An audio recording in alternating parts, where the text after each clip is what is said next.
Johanna Semiak is coming home, but this time it's with an RCMP escort. This return is an important one. The 35-year-old is on his way to face the community he hurt 4 years ago when he killed his own brother. For Semiak, it's a full circle moment, coming back to where he says it all began. My parents was alcoholics, but every summer we used to go up to the cabin for the whole summer because my dad had his own fishing license. But they never used to drink while we was at the cabin. But when it comes to school days, it was hard, I guess. Them going to school hungry, parents always drinking. My dad was relocated. Semiak's family is from Hebron, on the northern tip of Labrador. In 1959, the province and Moravian Church closed the town. His father's family were forced to move more than 300 kilometers south to Hopedale, his mother's to Nain, away from their known hunting and fishing grounds. And the government promised them new houses once they moved, but my mom said they never got no new houses until 10 years after they moved, 5-10 years. So it really impacted my grandparents because they had to live in tents for quite a bit of time. Alcohol flowed freely from the nearby American base. With that came trouble. I don't blame my dad for being an alcoholic, for what he sinned and what he went through. He went through horrible stuff. He was only a kid. It all trickled down to Semiak and his 7 siblings. The same old story with the same consequences. Alcohol, death. 2 of his siblings died as teenagers, both by suicide. One of them, his brother Daniel. That really impacted me. He was hard on me, but he was always there for me. He always kept me in line, I guess. Semiak knows the Labrador Correctional Centre well. For years, most of his adult life, this has been his home. His addictions always bringing him back, but nothing in his criminal past has been as severe as what happened on November 19th, 2020. Still to this day, I don't know what happened. I don't know how it happened.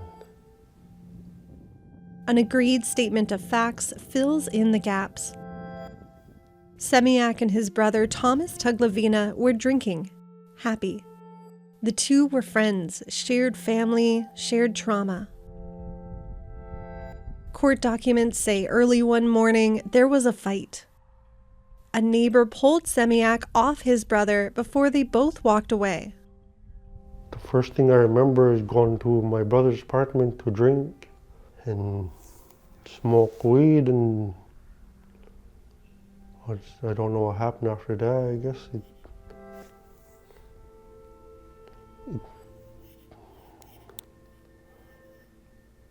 it was just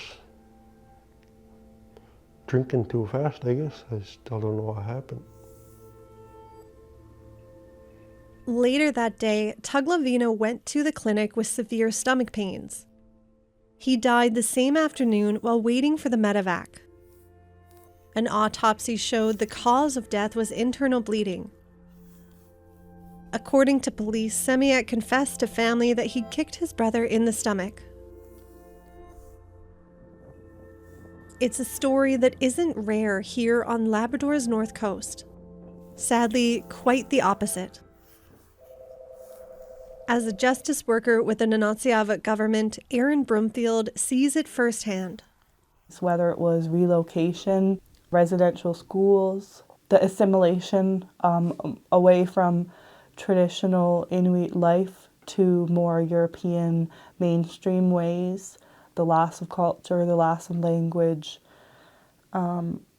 the loss of traditions and more mainstream. Everything leads to a person being impacted by this intergenerational trauma. So far in my whole experience, I have not yet met anybody in the correctional system who's not been impacted by intergenerational trauma. Jail gives you a lot of time to think, to reflect. Semiak says an Indigenous 21-day treatment program focused on intergenerational trauma, the effect of relocation and addictions, gave him a newfound clarity. It made me realize I got a purpose in life to be with my family, be with my kids. It made me realize I got a problem. I should fix it while I'm young.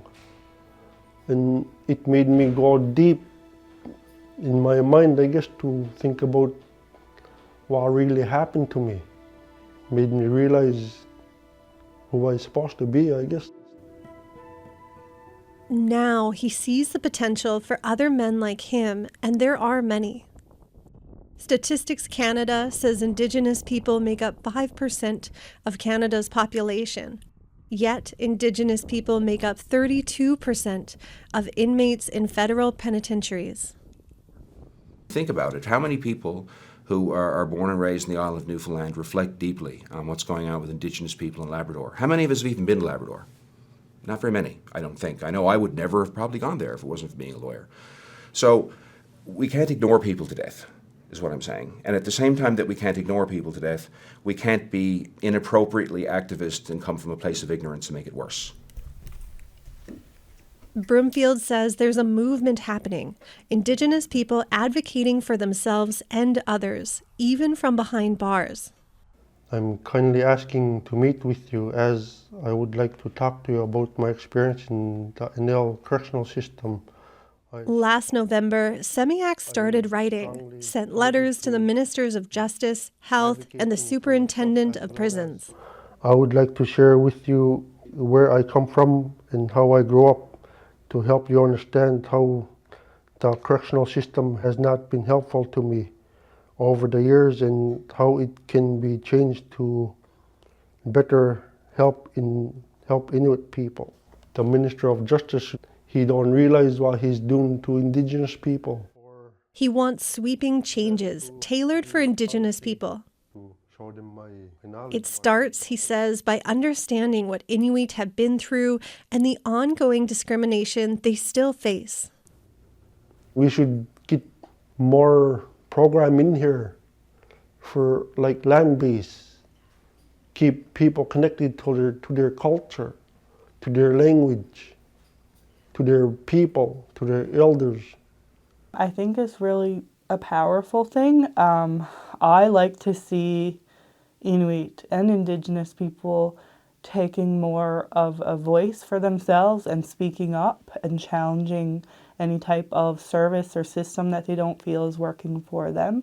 I think it's good that people who are experiencing it would try to analyze it and suggest ways to improve it and reflect on it.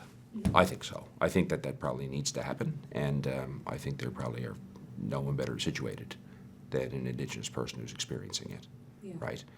Because otherwise it just repeats the previous pattern.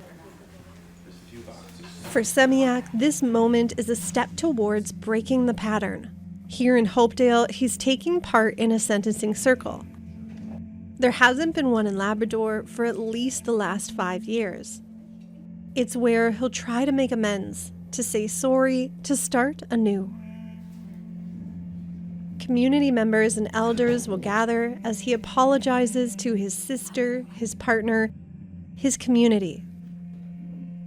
Semiak is pledging to work towards sobriety, a future his children can be proud of. But he's a symptom of a greater issue. The group says trauma goes untreated throughout the North Coast. Mental health workers cycle through the community, and without consistent support, there can be no solution. In the crowd, new friends of Semiak who came to support, listen, and learn. I think it's a huge step moving forward for our community to process things moving forward, and it's a great building tool. And for him to own it. Yep. opportunity to ask for forgiveness and say he's sorry for what he did, it's amazing. Just the start of healing for anybody. Yeah. Just to say it. Acceptance. Accept it. Yeah. I'm sorry to the community for what happened with my brother and what I put my family through, what I put my kids through. I just want to say I'm really sorry for everything. For Semiak, this was closing the circle. I feel a lot better now since the community heard me and heard what I had to say, and I feel a lot more lighter. And I just want this done and over with and get it behind me now. So I'm really glad the hard part is over. Semiak knows this is just the start and that a long road awaits him. So my hope is for when I get out, see if I can get some funding from Nunavut to help me open up a carving shop to help young people for their for like a therapy. Let them come down and tell them their story for how they was growing up. Let them take it out on the rock. Let them tell their story in the rock. Earlier this month, Semiak was sentenced to 3.5 years for his role in his brother's death, minus time served. He has 2 years of probation and some unique conditions. 100 hours community service to do things like helping elders in Hopedale. He must stay clean and sober and create a carving, something that illustrates what he is like when he's sober and when he's not.